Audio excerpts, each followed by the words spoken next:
Magandang araw ng Miyerkules mga kaibigan, August 14, 2024. Update po tayo sa lagay ng ating panahon. Pero bago yan kaibigan, please huwag kalimutan muna mag-like and subscribe kung di ka pa nakasubscribe.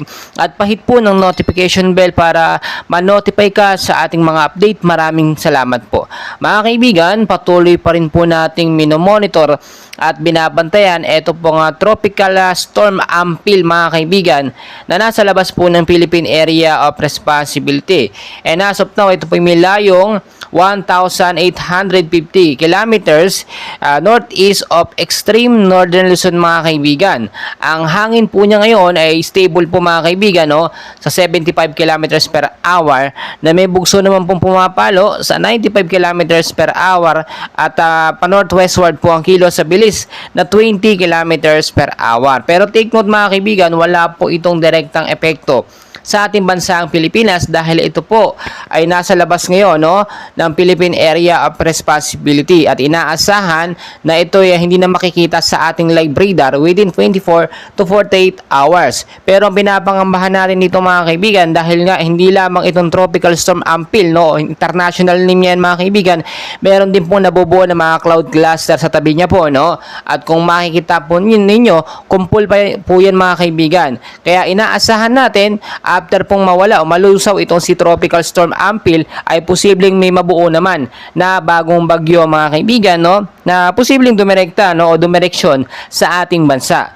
Kasama din dyan mga kaibigan ng ating binabantayan ngayong umaga po ng Miyerkules mga kaibigan ay itong southwest monsoon or hanging habagat na nakakaapekto pa rin po sa ilang bahagi ng Luzon. So dito muna tayo sa ating forecast weather condition para alam natin yung mga lugar na apektado po nito nga pong southwest monsoon.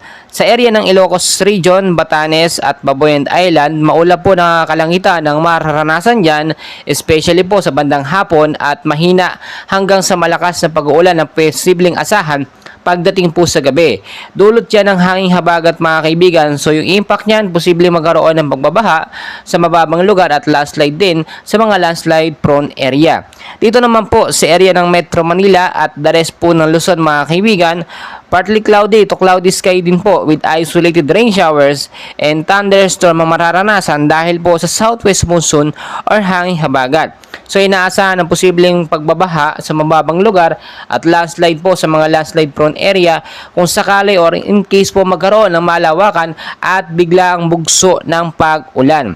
Ang ilang bahagi po ng ating bansa apektado naman ngayon ng localized thunderstorm. Kaya nagtataka kayo kahit yung mga lugar na nabanggit ko wala dun sa forecast ay umuulan dahil po yun sa localized thunderstorm mga kaibigan.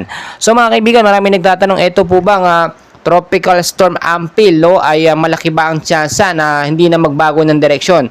So kung titignan nyo sa ating live radar, inaasahan na ito hindi na makikita sa ating radar within 24 to 48 hours.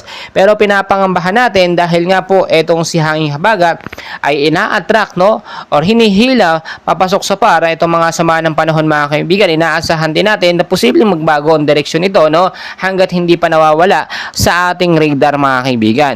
Kaya naman maging handa tayo at laging kong pinapaalala kung kayo aalis ng inyong mga bahay sa hapon sa gabi, ugaliin magdala ng payong, jacket, kapote, panlaban po yan sa mga biglaang bugso ng pag-uulan. And please mga kaibigan, ay hindi sa pag-asa, tinataya na 1 hanggang 2 bagyo ang posibleng pumasok sa ating bansa bago po matapos ang buwan ng Agosto.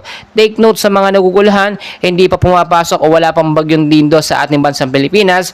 Yung mga pinangalanan natin na bagyo tulad na lang ni Typhoon Maria at Ampil, mga international name po nila yan na hindi pa nakakapasok sa ating bansa.